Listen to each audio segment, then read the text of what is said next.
मैं डॉक्टर लक्ष्मी नारायण, प्रवक्ता इतिहास, राजकीय मॉडल संस्कृति वरिष्ठ माध्यमिक विद्यालय ततारपुर इसमरा रेवाड़ी हरियाणा, आप सभी विद्यार्थियों का इस व्याख्यान में स्वागत करता हूं।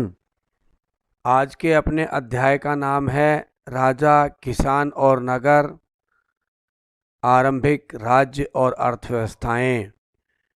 आज का अपना उपविषय है कुषाण वंश और दूसरा उपविषय रहेगा मौर्यों के बाद उभरे कुछ छोटे राज्य।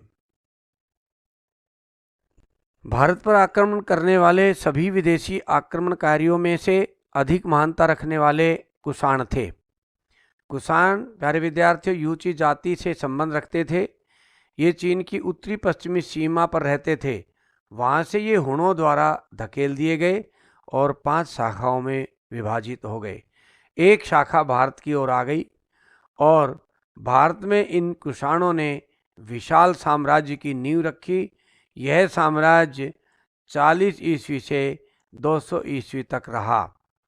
कुषाणों के बारे में हमें जानकारी के स्रोत उस समय का साहित्य, सिक्के और मूर्तियां हैं। जानते हैं बारी बारी से कुषाण शासकों के बारे में। पहले कुषाण शासक कैडफिस प्रथम हुए। प्रथम शताब्दी ईस्वी पूर्व में कुषाणों ने अपने नेता कैडफिस प्रथम के नेतृत्व में शकों को अफगानिस्तान और पंजाब से भगा दिया। कैडफिस प्रथम ने 40 ईस्वी से 78 ईस्वी तक राज किया। इनके बाद इनका पुत्र कैडफिस द्वितीय शासक बना। इनका राजकाल 78 ईस्वी से 110 ईस्वी तक रहा। इन्होंने अपने साम्राज्य का विस्तार किया। पंजाब, बनारस, मथुरा तक का इलाका जीत लिया और इस सारे इलाके को प्रांतों में बांटा, जिन्हें ये स्ट्रेपीज कहते थे। इस शासक ने तांबे और सोने के सिक्के चलाए। इन सिक्कों पर हमें त्रिशूल और भगवान शिव का चित्र मिलता है, जो यह सिद्ध करता है कि कुषाण लोग शैव मत के अनुयायी थे। कैडफिस द्वितीय ने चीन पर आक्रमण किया, परंतु हार गया और चीन को वार्षिक कर देना स्वीकार कर लिया। प्यारे विद्यार्थियों, कुषाणों के साम्राज्य पर नजर डालते हैं इस मैप में। कुषाण शासक कनिष्क के काल में ये इतना विस्तृत साम्राज्य कुषाणों का हो गया था। इसमें हम मैप में देख रहे हैं, उत्तर में ध्यान करिए, उत्तर में कश्मीर, कश्मीर से ऊपर का जो चीन में इलाका पड़ता है वो भी इनके पास था। और यहां से इनका साम्राज्य, कश्मीर से इनका साम्राज्य होता हुआ ये हिमालय की तराई यानी कि नेपाल होता हुआ और ये बनारस आता था। बनारस से प्रयाग और मथुरा भी इनके साम्राज्य में ही था। फिर आगे इनका साम्राज्य में सिंध और कराची क्षेत्र भी आता था। कच्छ का क्षेत्र भी, गुजरात का कच्छ क्षेत्र भी इनके साम्राज्य में था। और इस तरह अफगानिस्तान की तरफ इनका साम्राज्य जाता था। इस तरह से उत्तर पश्चिम में, भारत के उत्तर पश्चिम में एक विशाल साम्राज्य इनका था। इनकी राजधानी पुरुषपुर थी। सम्राट कनिष्क ने पुरुषपुर को राजधानी बनाया, जिसको आजकल पाकिस्तान में पेशावर कहते हैं।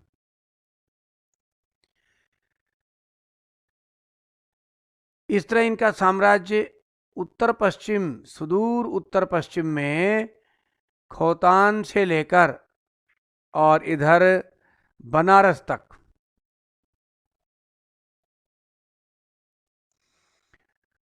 उत्तर में कश्मीर से लेकर के और दक्षिण यानी कि दक्षिण पश्चिम में गुजरात में सौराष्ट्र तक।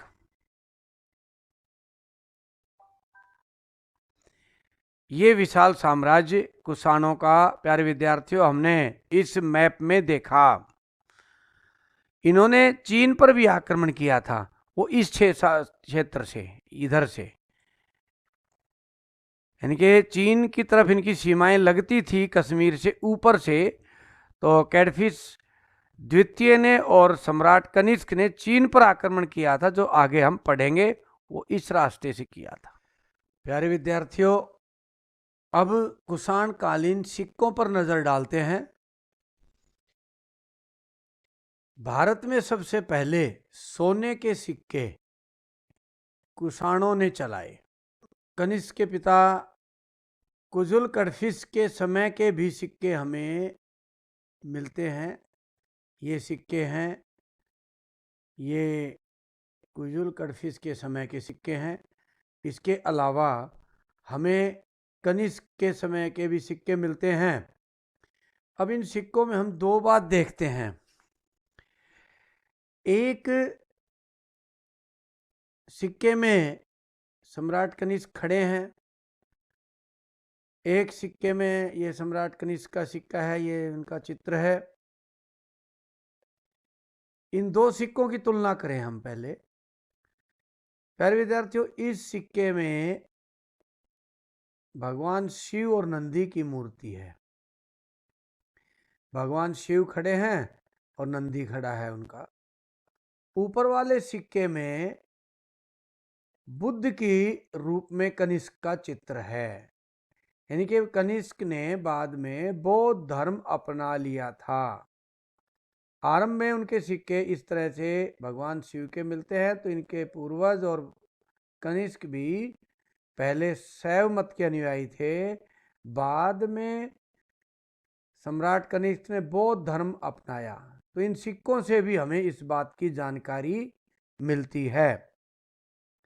हमारे सामने प्यारे विद्यार्थियों दो पत्थर की मूर्तियां हैं, एक ये और एक ये, दोनों खंडित हैं, टूटी हुई हैं, तो सम्राट कनिष्क की मानी गई हैं।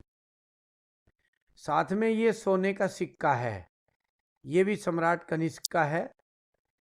इन मूर्तियों को हम ध्यान से देखते हैं। पहले वाली मूर्ति को हम जब ध्यान से देखते हैं इसको, तो इन्होंने मजबूत प्रकार के जूते पहने हुए हैं।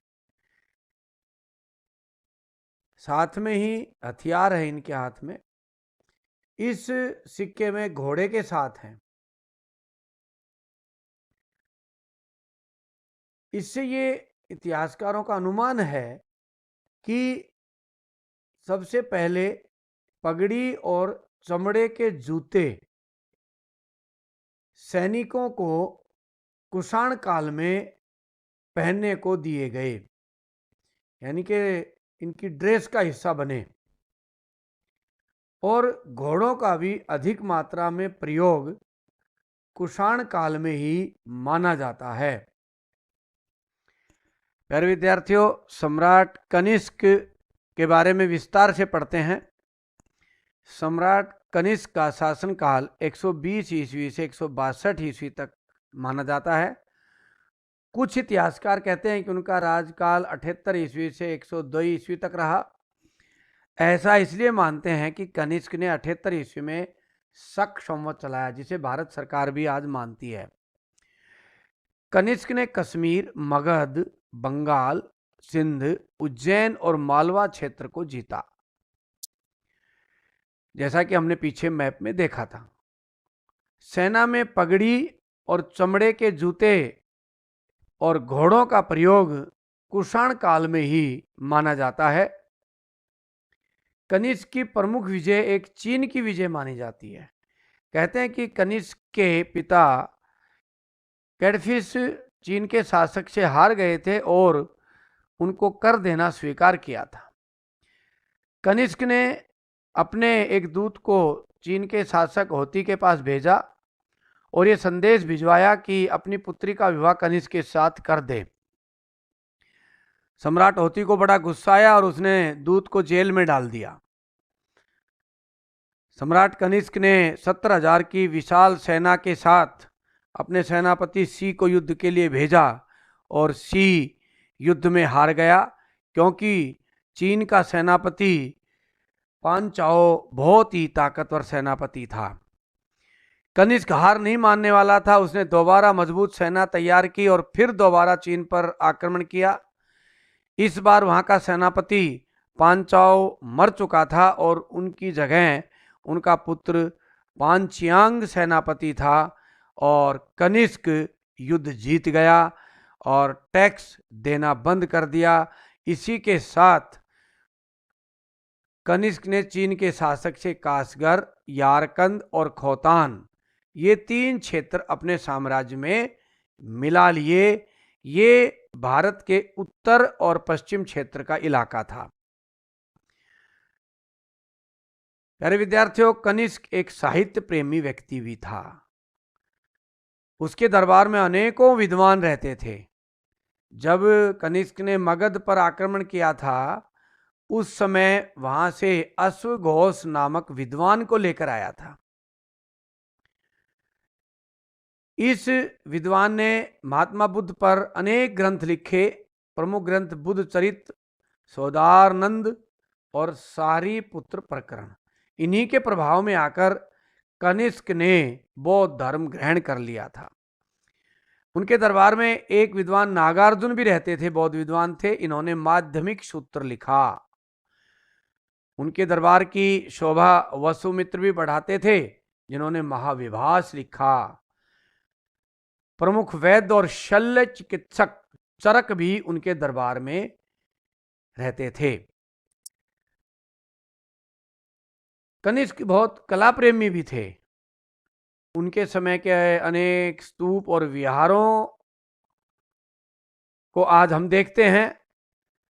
बारामूला के पास उन्होंने कनिष्कपुर नामक एक नगर भी बसाया। उनकी राजधानी पुरुषपुर थी, जिसे आजकल पेशावर बोलते हैं, पाकिस्तान में है। यहां पर उन्होंने 400 फीट ऊंचा एक स्तूप बनवाया था, जिसके अवशेष आज भी हैं। कुषाणों ने भारत में पहली बार सोने के सिक्के चलाए और कनिष्क के काल में तो इन सिक्कों की बड़ी सुंदर ढलाई होती थी। मूर्ति कला के क्षेत्र में तो विशेष योगदान रहा। इनके समय में मूर्ति कला के 2 केंद्र थे, गांधार कला शैली और मथुरा कला शैली। इन दोनों कला शैलियों को हम अगले स्लाइड में विस्तार से पढ़ते हैं। कुषाण काल में कला 2 भागों में बांटी जा सकती है, एक गांधार कला शैली, दूसरी मथुरा कला शैली। पहले विद्यार्थियों गांधार कला शैली को देखते हैं। गांधार कला में प्रथम बार महात्मा बुद्ध की मूर्तियां बनाई गई। इससे पहले महात्मा बुद्ध को वृक्ष रूप में या छतरी रूप में दिखाया जाता था, जैसा कि हमने अनेक चित्रों में पहले देखा है। इसमें शरीर की नाड़ियों, पुट्ठों, हड्डियों आदि को बड़ी सूक्ष्मता से दिखाया गया है। बालों को घुंघराला दिखाया गया है। कपड़े की सलवटों को बड़ी बारीकी से दिखाया जाता था। वस्त्र और आभूषण को पत्थर पर ही उकेरा जाता था उस समय। देखिए इस चित्र में कपड़े की सलवटें कितनी बारीकी से उकेरी गई हैं। देखिए इधर इसी तरह से बालों को घुंघराला दिखाया गया है। और इस तरह से कुषाण काल में महात्मा बुद्ध की मूर्तियों का बनना आरंभ माना जाता है। अब और देखते हैं गांधार कला शैली की मूर्तियां। देखो यहां देखते हैं हम घुंघराले बाल, आभूषण हैं। ये आभूषण उकेरे गए हैं मूर्तियों पर। कपड़े की शलवटें देखिए, एक एक शलवट को कितनी बारीकी से दिखाया गया है। ऐसे ही ये देखिए यहाँ पर भी सम्राट अशोक की कपड़े की शलवटें, घुंघराले बाल, सभी जो चित्र हैं यहाँ आसपास, मानव और पशु भी हैं, बंदर भी हैं, पक्षी भी हैं। ये पक्षी है, ये बंदर हैं, और यहाँ अन्य जीव भी हैं। तो कहते हैं कि महात्मा बुद्ध के संरक्षण में सभी जीव सुरक्षित हो गए। ऐसा इस चित्र में दिखाया गया है। कितनी बारीकी से एक एक चीज दिखाई गई है। अब मथुरा कला शैली को देखते हैं। मथुरा कला शैली में इसमें महात्मा बुद्ध की भारी शरीर वाली मूर्तियां बनाई गई। महात्मा बुद्ध को कमलासन पर बैठाया गया है, बैठाकर दिखाया कमलासन पर। अलंकृत प्रभामंडल बनाया गया है। ये प्रभामंडल देखिए चारों तरफ, इसको प्रभामंडल बोलते हैं, जो चेहरे के चारों तरफ बनाया जाता था। जैन धर्म के तीर्थंकरों की मूर्तियां और स्त्रियों की मूर्तियों को नगन दिखाया गया है। यानी कि मथुरा कला शैली में मूर्तियां नगन बनाई जाती थी और हिंदू देवी देवताओं की मूर्तियों को नगन बनाकर बाद में वस्त्र पहनाए जाते थे। ऐसा मथुरा कला शैली में है। महात्मा बुद्ध के सिर पर बाल और मूछें नहीं दिखाई गई हैं इस शैली में। इस तरह से देवी देवताओं की नगन मूर्तियां इस शैली में बनती है। और भी चित्र देखते हैं। ये मथुरा कला शैली की मूर्तियां हैं। इसमें महात्मा बुद्ध बैठे हैं, इसमें सरस्वती का चित्र है वीणा के साथ। मौर्यों के बाद कुछ छोटे छोटे अन्य राज्य भी उभरे। अभी तक हमने कुषाणों के बारे में पढ़ा, परंतु जब मौर्य साम्राज्य का पतन हुआ तो अनेक छोटे छोटे राज्य बन गए थे। उन छोटे छोटे राज्यों पर एक बार नजर डालते हैं। कौन कौन से राज्य उभर आए थे मौर्यों के बाद? पहला राज्य उभरा शुंग वंश का। हमने पढ़ा था कि 185 ईस्वी पूर्व में मौर्य शासक वृहद्रथ की हत्या करके उसका सेनापति पुष्यमित्र शुंग ने मगध पर कब्जा कर लिया। पुष्यमित्र शुंग ने विदर्भ पर विजय प्राप्त की। यूनानी शासक मिनांदर को 155 ईस्वी पूर्व में सिंध नदी के किनारे हराया। इनके यहां आकर के यूनानी शासक को हरा कर गए। कुछ इतिहासकार कहते हैं कलिंग के शासक खारवेल ने पुष्यमित्र को हरा दिया था। कुछ बौद्ध ग्रंथों के अनुसार पुष्यमित्र बौद्ध धर्म का विरोधी था, परंतु ऐसा इतिहास पर दृष्टि डालने से गलत साबित होता है, क्योंकि शुंग शासकों ने भरुच का स्तूप अपने समय में बनवाया, कारले का चैत्य बनवाया, अमरावती और नासिक की गुफाएं, जो बौद्ध गुफाएं हैं, ये सब शुंग वंश के समय की हैं। तो ऐसा नहीं माना जा सकता कि पुष्यमित्र शुंग बौद्ध धर्म के विरोधी थे। एक बार मैप में नजर डालते हैं शुंग वंश का। ये मगध को ही जीत करके बनाया था, तो छोटा साम्राज्य मगध का इनका जरूर हो गया। ये वाला साम्राज्य इनका था। एक बार इस पर देखें हम, ये सारा इनके समय का साम्राज्य था, ये शुंग वंश था। ये पाटलिपुत्र इनकी राजधानी थी। यहां पर खारवेल का राज था। ये कलिंग क्षेत्र था इधर, जो अशोक के बाद, मौर्य साम्राज्य के पतन के बाद फिर स्वतंत्र हो गया था, ये कलिंग क्षेत्र। तो ये शुंगवंश था। प्यारे विद्यार्थियों, शुंगकालीन कला पर एक नजर डालते हैं। ये कारले का चैत्य, ये पहाड़ी को काटकर बनाया गया है। पहाड़ी को काट करके ही ये सुंदर पिलर और ऊपर के ये छत उकेरी गई है।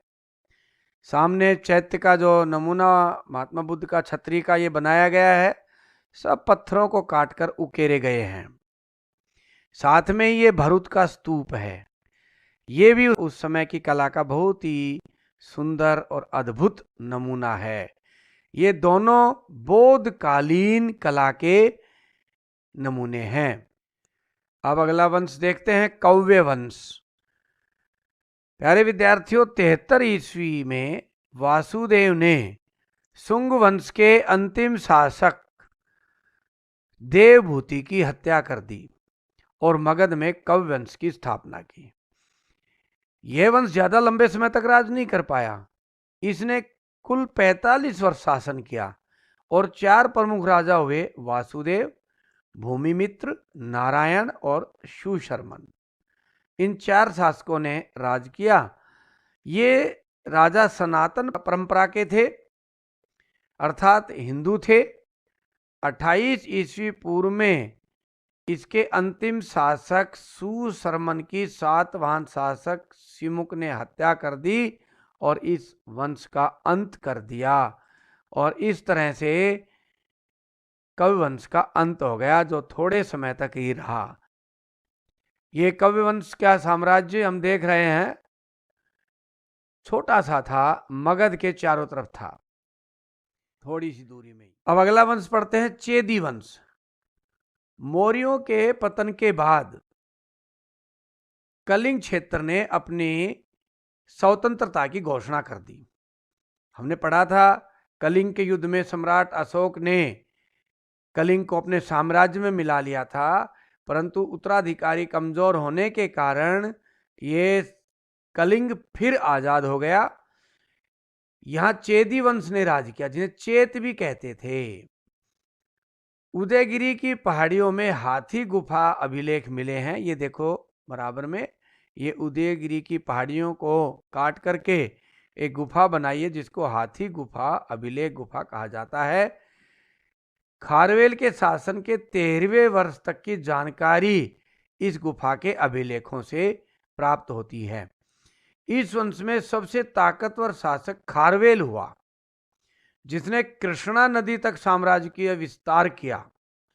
इस शासक ने पांड्यों को भी हराया, दक्षिण भारत में मगध के शासकों को भी हराया, अंग राज्य पर भी अधिकार कर लिया, और यवन शासक डिमिट्रियस को भी इसने हराया।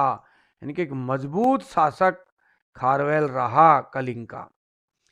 परंतु यह शासक धार्मिक रूप से बहुत ही सहिष्णु व्यक्ति था। इस शासक को जैन मत का सबसे बड़ा संरक्षक माना जाता है उस समय का। मेरे विद्यार्थियों, सातवाहन वंश के बारे में पढ़ते हैं। सातवाहन वंश भारतीय इतिहास का एक बहुत ही प्रसिद्ध साम्राज्य रहा है। इनका साम्राज्य क्षेत्र देखते हैं मैप में। गुजरात के आधे भाग को लेते हुए मध्य प्रदेश और झारखंड का आधा भाग और उड़ीसा क्षेत्र का आधा हिस्सा इनके साम्राज्य में था। दक्षिण में मैसूर और तमिलनाडु का कुछ क्षेत्र भी इनके पास उस समय था। इस तरह से एक विशाल साम्राज्य के 7 वाहन भी मालिक थे। मैगस्थनीज की इंडिका अशोक के अभिलेख व पुराण बताते हैं कि इन्होंने चंद्रगुप्त मौर्य का अधिकार स्वीकार कर लिया था, उसका आधिपत्य स्वीकार कर लिया था।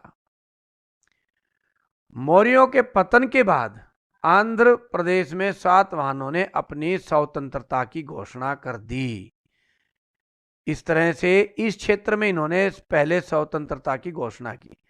प्यारे विद्यार्थियों, साम्राज्य की स्थापना इन्होंने महाराष्ट्र से की, परंतु मौर्यों के पतन के बाद इन्होंने घोषणा आंध्र प्रदेश क्षेत्र में की स्वतंत्रता की। सिमुक को सातवाहन वंश का संस्थापक माना जाता है। इसने कव्य शासक सुश्रमण का वध करके मगध को भी जीत लिया था, जैसा आपने अभी अभी पढ़ा भी है। इस वंश में सातकनी प्रथम, सातकनी द्वितीय और हाल आरंभिक प्रमुख शासक हुए।